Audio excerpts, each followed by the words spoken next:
Good morning to all. Welcome back to our YouTube channel English वाला। Friends, आज हम लोग देखने वाले हैं आरपीएससी स्कूल लेक्चरर के सिलेबस में कमला दास की जो पोएम है द डांस ऑफ यूनिचस। तो उसके टॉप 40 एमसीक्यूज को आज हम लोग डिस्कस करने वाले हैं, जो एग्ज़ाम के लिए बहुत ही इंपॉर्टेंट हैं और मैक्सिमम टाइम पे ये रिपीट हुए हैं। तो आज हम लोग इनको फिर से कवर करने वाले हैं। तो चलिए शुरू करते हैं। फर्स्ट क्वेश्चन है, what was the weather like before the eunuchs arrived to dance. Eunuchs का मीनिंग होता है फ्रेंड्स, जो ट्रांसजेंडर्स होते हैं, जो लोगों के घरों में या रोड पे अक्सर आपने ट्रैफिक लाइट्स पे डांस करते हुए देखा होगा। उनके बारे में इन्होंने ये पोएम लिखी थी कमला दास ने। तो यहाँ पे ये पूछा है कि वेदर कैसा था जब वो डांस करने के लिए अराइव करते हैं यानी पहुँचते हैं। तो इट वाज वेरी हॉट, गर्मियों के दिन थे। तो hot will be the right answer. C will be the right answer for the question number first. Second question है, what were the eunuchs wearing during their dance. क्या पहनते हैं वो डांस करने के टाइम पे। तो देयर वाइड स्कर्ट्स, जिसे घाघरा भी कहा जाता है, वाइड स्कर्ट्स वो पहनते हैं। तो C will be the right answer.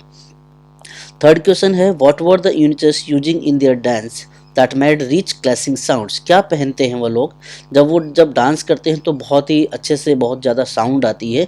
तो वो साउंड जो होती है वो किस चीज़ की होती है, जो वो अपने पाँव में पहन के रखते हैं या उनके पास वो म्यूजिकल इंस्ट्रूमेंट होता है। तो that is known as cymbals. C will be the right answer. और उसको झांझ कहा जाता है हिंदी में। Cymbals will be the right answer for third question. Question number 4, what trees was beneath which the eunuchs danced. कौन से पेड़ के नीचे जो ट्रांसजेंडर्स होते हैं वो डांस करते हैं। तो पोएम में जो है वो गुलमोहर को मेंशन किया गया है। तो याद रखेंगे, gulmohar will be the right answer. What kind of breads did the eunuchs have during the dance.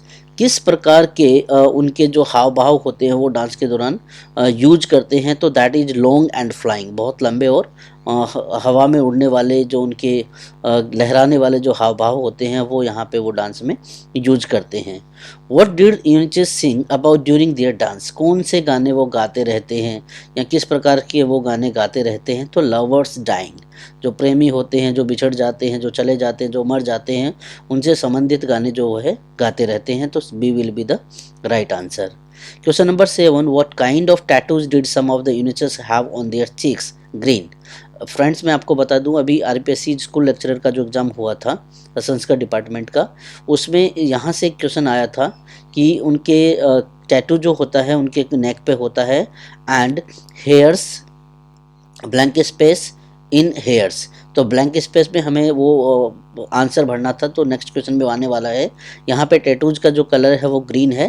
And next question is, what eunuchs have in their hair during the dance. यहाँ पे ब्लैंक स्पेस पूछ लिया था, blank space in their hairs. तो यहाँ पे jasmine flower आएगा answer. Friend, इसको याद रखेंगे, jasmine was in their hairs. How did the eunuchs voice sound. कैसी आवाज़ होती है उनको, आपको पता होगा ट्रांसजेंडर से जब आपने देखा होगा तो उनकी आवाज़ जो होती है थोड़ी हार्श होती है, कर्कश होती है, बहुत ही कठोर होती है।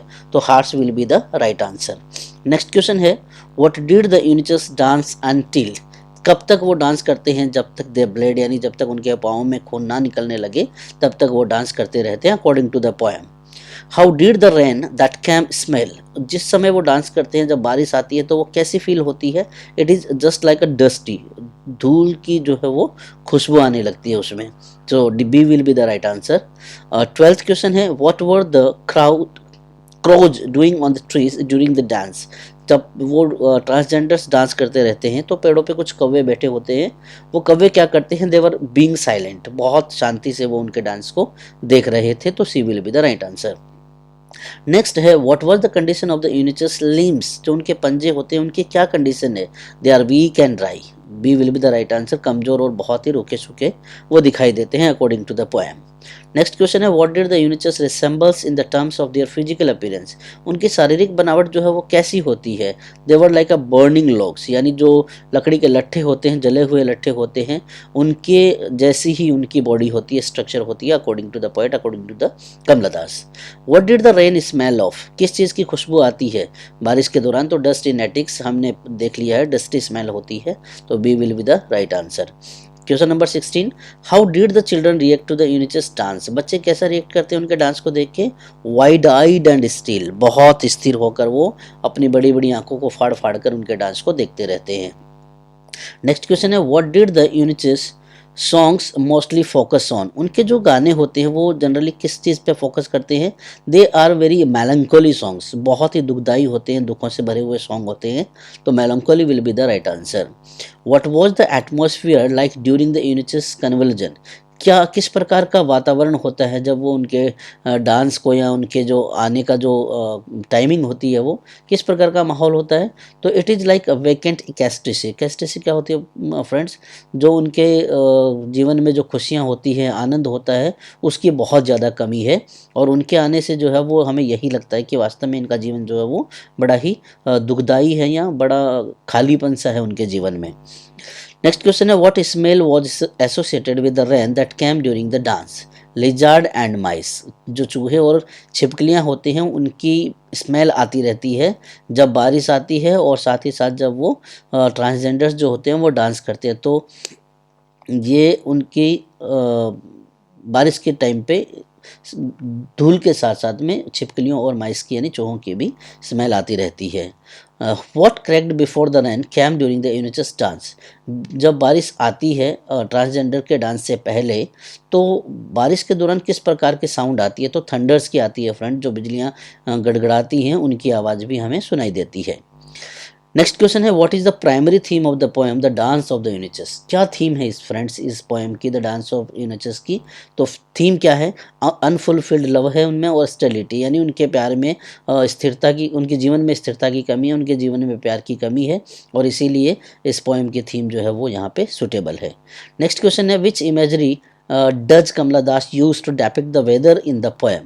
कौन सी कल्पनाएं जो है कमला दास ने इस पोएम में यूज की हैं वेदर को दर्शाने के लिए? तो it's like fairy and hot, गर्मियों के दिन थे, हमने अभी डिस्कस किया था पहले ही क्वेश्चन में, गर्मियों के दिनों में वो डांस करने आते हैं, और यहाँ पे इसीलिए कमला दास ने फेयरी एंड हॉट को मेंशन किया है। नेक्स्ट क्वेश्चन है, what symbolises stability and barrenness in the poem? उनके जीवन में जो स्थिरता है, जो निराशापन है, जो वीरानापन है, उसको किस वर्ड्स से पोएटेस कमला दास ने सिंबलाइज किया है? तो यहाँ पे द यूनिचेस डांस यानी उनके खुद का जो डांस है वही पूरे इस चीज़ को दर्शाता है कि वो वास्तव में बहुत ही वीरान जीवन जी रहे हैं। नेक्स्ट क्वेश्चन है, how does the poet describe the eunuchs body? Body को कैसे डिस्क्राइब किया है? They are thin, they are dry like a half burnt logs, लकड़ी के लट्ठे से जले हुए, बहुत दुबले पतले, बहुत ही रूखे सूखे, तो ये सारे वर्ड्स जो है उनकी बॉडी को डिस्क्राइब करते हैं। नेक्स्ट क्वेश्चन है, what does the phrase vacant ecstasy suggest about the eunuchs dance? जो हमने अभी डिस्कस किया था कि उनके जीवन में जो है आनंद और प्यार की कमी है, ये वर्ड जो है किस प्रकार से वो सजेस्ट करते हैं पोएटेस पोएम में? They pretend joy masking inner emptiness, यानी चेहरे पे तो उनकी खुशियाँ दर्शाती हैं वो जो ट्रांसजेंडर्स होती हैं, लेकिन अंदर कहीं ना कहीं उनका जीवन जो है वो बहुत ही खालीपन से भरा हुआ है। What is the effect of the repetition of the word jingling? Poem में जो जब आप पोएम पढ़ेंगे तो the word jingling is repeated again and again, तो यहाँ पे हमसे पूछा गया है कि ये रिपीटेशन ऑफ द वर्ड है ये क्या दर्शाता है? तो it heightens the auditory sensation of the dance, क्या दर्शाता है ये? कि उनकी जो डांस की जो प्रकृति है या उनकी जो सेंसेशन है उसको बहुत ऊंचाइयों तक ले जाने की या बहुत ज़्यादा उनकी जो इम्पोर्टेंस है उसको यहाँ पे दर्शाया गया है। How does Kamala Das describe the eunuchs voice? Voice हमने अभी डिस्कस किया था, हार्श होती है, एज वेल एज मेलंकोली होती है, दुख से भरी हुई, साथ ही साथ बहुत ही कर्कश आवाज़ उनकी होती है, तो A will be the right answer. What do the green tattoos and jasmine in the eunuchs appearance represent? हमने अभी डिस्कस किया था कि नेक पे उनके ग्रीन टैटू होता है, बालों में जैस्मिन फ्लावर होते हैं, तो दोनों यहाँ पे क्या रिप्रेजेंट करते हैं? देयर अटेम्प्ट एट फेमिनिटी, हालांकि वो ट्रांसजेंडर्स होते हैं, मेल फीमेल होते हैं, लेकिन टैटू और जैस्मिन जो है वो ये दर्शाना चाहते हैं कि वो कहीं ना कहीं महिला बनने की कोशिश करते हैं। नेक्स्ट क्वेश्चन है, which collection features the dance of the eunuchs as its opening poem? यहाँ पे which collection features the dance of the eunuchs as its opening poem? कौन से कलेक्शन में ये इस पोएम को जो है वो कलेक्ट किया गया है? कौन सा which is the collection of the poem जिसमें से ये पोएम जो है वो इंक्लूडेड है? तो ये है summer in Calcutta written by Kamala Das, वहाँ से ये सेलेक्टेड है, वहाँ से कलेक्टेड है ये, और उस पोएम का नाम है dance of eunuchs. Which Indian tree is mention in the poem to enhance the imagery beat? Friends हमने अभी डिस्कस किया था गुलमोहर के नीचे वो डांस करते हैं और गुलमोहर पेड़ को ही यहाँ पे मेंशन किया गया है। How does Kamala Das portray the eunuchs songs, कैसे उनके गानों को वो कमला दास जो है वो बताती हैं। तो हमने डिस्कस कर लिया है, बहुत दुखदाई होते हैं, दुखों से भरे होते हैं, उनके जीवन में खालीपन है, वो सारी चीज़ें जो है उनके गानों में दर्शाया जाता है। What does the meagre rain smell like in the poem, एक बहुत हल्की सी पानी की बौछार आती है, बारिश की बौछार आती है और अचानक से वहाँ पे स्मेल आने लगती है इस पोएम में।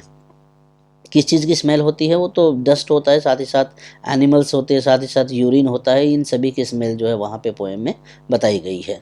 What literary style is prominent in the dance of eunuchs, कौन सा साहित्यिक स्टाइल जो है वो उसमें यूज किया गया है? सिंबॉलिक है, राइट, बहुत ही सिंबॉलिक वर्ड्स इसमें यूज किए गए हैं, साथ ही साथ कन्फेशनल है, यानी इसमें एक स्वीकार की गई है इस पोएम में, डांस ऑफ यूनिचेस में। विच sound pattern insignificant in the poem, कौन से साउंड पैटर्न को यहाँ पे ज़्यादा यूज़ किया गया है? ओनोमेटोपोइया को यूज़ किया गया है फ्रेंड्स। ये फिगर ऑफ स्पीच है जिसमें बहुत सारे वो जो वर्ड आते हैं जो साउंड को रिलेट करते हैं, जैसे अभी हमने एक जिंगलिंग वर्ड देखा था, तो jingling is also example of onomatopoeia. Next question है, what does the repetition of so hot emphasise, so hot word को बार बार यूज किया गया है, क्या दर्शाता है ये पोएम में? तो the oppressive heat of the weather, मौसम में जो भयानक गर्मी है उस गर्मी को ये दर्शाने के लिए सो हॉट वर्ड को यूज किया गया है। What do the crows symbolise in the poem, कौवों का सिंबलाइजेशन किया गया इस पोएम में, क्या दर्शाते हैं वो? डेथ एंड साइलेंस, बहुत ही दुखदाई, बहुत ही शांति और किसी की मृत्यु को ये कौवे दर्शाते हैं। नेक्स्ट क्वेश्चन है, what mood dominates the poem the dance of eunuchs, क्या है इसमें पोएम में जो मूड है वो दर्शाया गया है? तो ग्लोमी एंड मेलांकोलिक है, बहुत ही दुखदाई है, बहुत ही निराशाजनक है, ये पूरा का पूरा इस माहौल को पोएम में दर्शाया गया है। नेक्स्ट क्वेश्चन है, why are the eunuchs describe as poor creature, जो ट्रांसजेंडर्स होते हैं उनको बहुत ज़्यादा यूँ कहा जाए तो बेचारे कहा गया, उनको बहुत ज़्यादा गरीब प्राणी कहा गया है। तो क्यों कहा गया है? क्योंकि due to their fractured identity and stability, क्योंकि उनकी जो बनावट होती है, उनकी जो बॉडी होती है, उनकी जो फिजिकल स्ट्रक्चर होती है, उन सभी को देखते हुए यहाँ पे ये प्योर क्रिएचर वर्ड उन्हें दिया गया है। What does the poet descriptions of the Eunuchus reflect about Kamala Das own life? देखिए बहुत इंपॉर्टेंट क्वेश्चन है, पोएम में जो ट्रांसजेंडर्स होते हैं उनको यहाँ पे मेंशन किया गया था, तो कमला दास की लाइफ को किस प्रकार से वो रिफ्लेक्ट करते हैं? तो कमला दास की life was also unfulfilled love and inner emptiness, उनके जीवन में भी बड़ा ये खालीपन रहा है खुशियों का, और उनको कभी भी पूरी तरह से प्यार नहीं मिल पाया था, तो ये कमला दास को पूरी तरह से रिफ्लेक्ट करते हैं। The last question of this video, what does thunder and lightning at the end symbolise, देखिए थंडर और लाइटनिंग जो है वो क्या दर्शाते हैं इस पोएम में? That is turmoil and suppressed emotions, turmoil मतलब जीवन में जो क्या बोल सकते हैं, बहुत ज़्यादा खालीपन बोल सकते हैं, बहुत ज़्यादा भागदौड़ जो होती है, या ज़िंदगी में जो विचारों का उथल पुथल जो मची है, उन सभी को यहाँ पे दर्शाया गया है। सो दो वर्ड जो थंडर और लाइटनिंग है वो यही चीज़ों को दर्शाते हैं कि जीवन में बहुत ज़्यादा उतार चढ़ाव है, बहुत ज़्यादा उथल पुथल है, और इमोशन जो है वो उनके अंदर दबी हुई हैं, उन सभी को यहाँ पे सिंबलाइज किया गया है। तो फ्रेंड्स ये 40 क्वेश्चंस थे, बहुत ज़्यादा इंपॉर्टेंट है हमारे एग्जाम्स के लिए, आरपीएससी फर्स्ट ग्रेड के लिए, और मैक्सिमम क्वेश्चन यहाँ से रिपीट भी हुए हैं, पुराने पेपर आप उठा के देखेंगे तो। उम्मीद करता हूँ आपको वीडियो अच्छा लगा होगा। अपनी प्रिपरेशन को बिल्कुल स्ट्रॉन्ग रखिए, सिलेक्शन को अपना पक्का करिए। वीडियो अच्छा लगे तो इसको शेयर भी करिए, साथ ही साथ सब्सक्राइब करिए। Thank you.